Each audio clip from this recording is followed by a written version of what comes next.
I guess because I'm from Tanzania, I have a responsibility to welcome all of you once again. Thank you for coming. So first of all, before we start, how many of you in the audience have been in the past a victim of this bug here? We apologize on behalf of all the mosquito catchers. Ladies and gentlemen, imagine getting 7 infectious mosquito bites every day. That's 2,555 infectious bites every year. When I was in college, I moved to the Kilombero River Valley in southeastern part of Tanzania. This is historically one of the most malaria zones in the world at that time. Life here was difficult. In its later stages, malaria manifested with extreme seizures locally known as dege dege. It killed both women and men, adults and children without mercy. My home institution, Ifakara Health Institute, began in this valley in the 1950s to address priority health needs for the local communities. In fact, the name Ifakara refers to a place you go to die, which is a reflection of what life used to be here in the days before organized public health care. When I first moved here, my primary role was to estimate how much malaria transmission was going on across the villages and which mosquitoes were transmitting the disease. So my colleague and myself camped 30 kilometers south of Ifakara town across the river. Every evening we went into the villages with flashlights and siphons. We rolled up our trousers and waited for mosquitoes that were coming to bite us so we could collect them to check if they were carrying malaria. My colleague and myself selected the household and we sat inside and outside, swapping positions every half hour. And we did this for 12 hours every night for 24 consecutive nights. We slept for 4 hours every morning and worked the rest of the day sorting mosquitoes, identifying them and chopping off their heads so that they could be analyzed in the lab to check if they were carrying malaria parasites in their mouthparts. This way, we were able to not only know how much malaria was going on here, but also which mosquitoes were carrying this malaria. We were also able to know whether malaria was mostly inside houses or outside houses. Today, ladies and gentlemen, I still catch mosquitoes for a living. But I do this mostly to improve people's lives and well-being. This has been called by some people the most dangerous animal on earth, which unfortunately is true. But what do we really know about mosquitoes?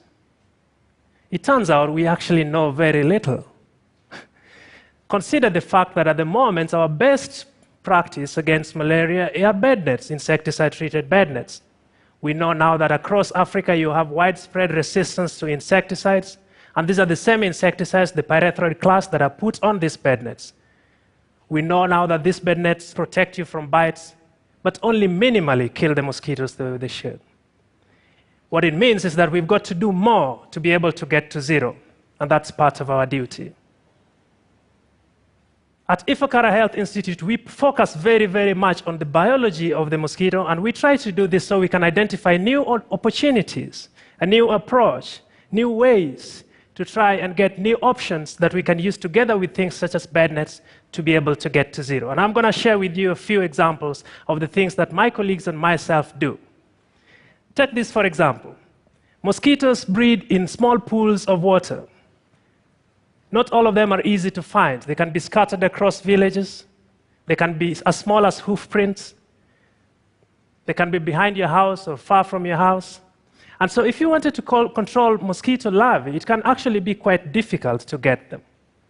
What my colleagues and I have decided to do is to think about what if we used mosquitoes themselves to carry their insecticides from a place of our choice to their own breeding habitats so that whichever eggs they lay there shall not survive. This is Dixon Luetejera. This is my colleague who runs this show at Ifakara. And he has demonstrated cleverly that you can actually get mosquitoes to come to the place where they normally come to get blood, to pick up a dose of sterilants or insecticide, carry this back to their own breeding habitats, and kill all their progeny. And we have demonstrated that you can do this and crush populations very, very rapidly. This is beautiful. This is our mosquito city. It is the largest mosquito farm available in the world for malaria research. Here we have large-scale self-sustaining colonies of malaria mosquitoes that we rear in these facilities. Of course, they are disease-free. But what these systems allow us to do is to introduce new tools and test them immediately, very quickly, and see if we can crush these populations or control them some way. And my colleagues have demonstrated that if you just put 2 or 3 positions where mosquitoes can go pick these lethal substances, we can crush these colonies in just 3 months. That's auto-dissemination, as we call it. But what if we could use the mosquito sexual behavior to also control them? So first of all, I would like to tell you that actually mosquitoes mate in what we call swarms. Male mosquitoes usually congregate in clusters around the horizon, usually after sunset. The males go there for a dance. The females fly into that dance and select a male mosquito of their choice, usually the best-looking male in their version. They clump together and fall down onto the floor. If you watch this, it's beautiful. It's a fantastic phenomenon. This is where mosquito catching work gets really interesting. What we have seen when we go mosquito swarm hunting in the villages is that these swarm locations tend to be at exactly the same location every day, every week, every month, year in, year out. They start at exactly the same time of the evening, and they are exactly the same locations. What does this tell us? It means that if we can map all these locations across villages, we could actually crush these populations by just a single blow. Kind of, bomb spray them or nuke them out. And that is what we try to do with young men and women across the villages. We organize these crews, we teach them how to identify these swarms, and spray them out. My colleagues and I believe we have a new window to get mosquitoes out of the valley. But perhaps the fact that mosquitoes eat blood, human blood, is the reason they are the most dangerous animal on Earth.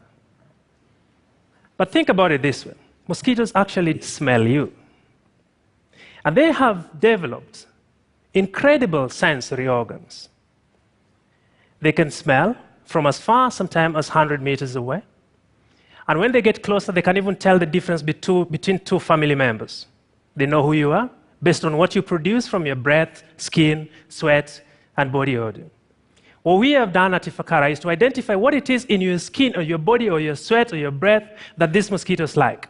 And once we identified these substances, we created a concoction, kind of a mixture, a blend of synthetic substances that are reminiscent of what you produce from your body. And we made a synthetic blend that was attracting 3 to 5 times more mosquitoes than a real human being. What can you do with this? You put in a trap, you lure a lot of mosquitoes, and you kill them, right? And of course, you can also use it for surveillance. At Ifakara, we wish to expand our knowledge on the biology of the mosquito, to control many other diseases, including, of course, the malaria, but also those other diseases that mosquitoes transmit, like dengue, chikungunya, and Zika virus. And this is why my colleagues, for example, we have looked at the fact that some mosquitoes like to bite you on the leg region. And we've now created these mosquito repellent sandals that tourists and locals can wear when they come in, and you don't get bitten. This gives you round-the-clock protection until the time you go under your bed. My love-hate relationship with mosquitoes continue.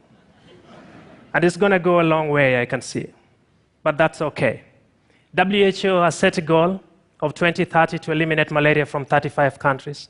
The African Union has set a goal of 2030 to eliminate malaria from the continent.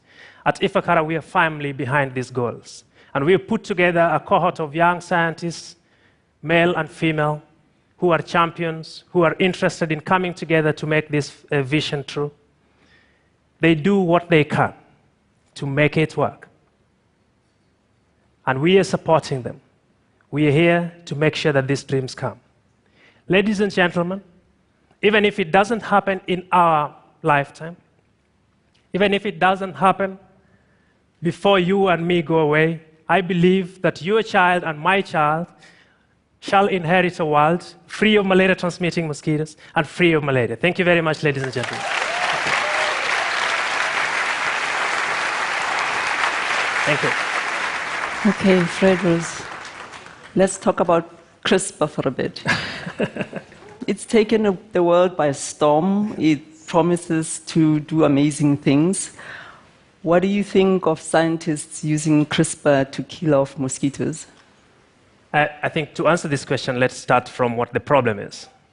So, first of all, we're talking about a disease that still kills, according to the latest figures we have from WHO, 429,000 people. Most of these are African children. Of course, we've made progress. There are countries that have achieved up to 60, 50, 60% reduction in malaria burden, but we still have to do more to get to zero. There is already proof of principle that gene editing techniques, such as CRISPR, can be used effectively to transform mosquitoes so that either they do not transmit malaria, we call this population alteration, or that they no longer exist, population suppression. This is already proven in the lab. There is also modeling work that has demonstrated that even if you were to release just a small number of these genetically modified mosquitoes, that you can actually achieve elimination very, very quickly. So CRISPR and tools like this offer us some real opportunities, real-life opportunities to have high-impact interventions that we can use in addition to what we have now to eventually go to zero. This is important. Now, of course, people always ask as well, which is a common question, I guess you're going to ask this as well, what happens if you eliminate mosquitoes? Okay, I won't ask then. Okay, well, in respect to this, I would just like to remind my colleagues that we have 3,500 mosquito species in this world, maybe more than that. About 400 of these are anophelines, and only about 70 of them have any capacity to transmit malaria. In Africa, we are having to deal with 3 or 4 of these as the major guys. Okay, they carry like 99% of all the malaria we have. If we were to go out with gene editing like CRISPR, if we were to go out with gene drives to control malaria, we would be going after only 1 or 2.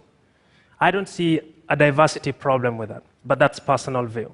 I think it's okay. And remember, by the way, all these years we've been trying to eliminate these mosquitoes effectively by spraying them. Our colleagues in America have sprayed with, really bomb spraying these insects out of the villages. In Africa, we do a lot of household spraying. All these are aimed solely at killing the mosquitoes. So there's really no problem if we had a new tool.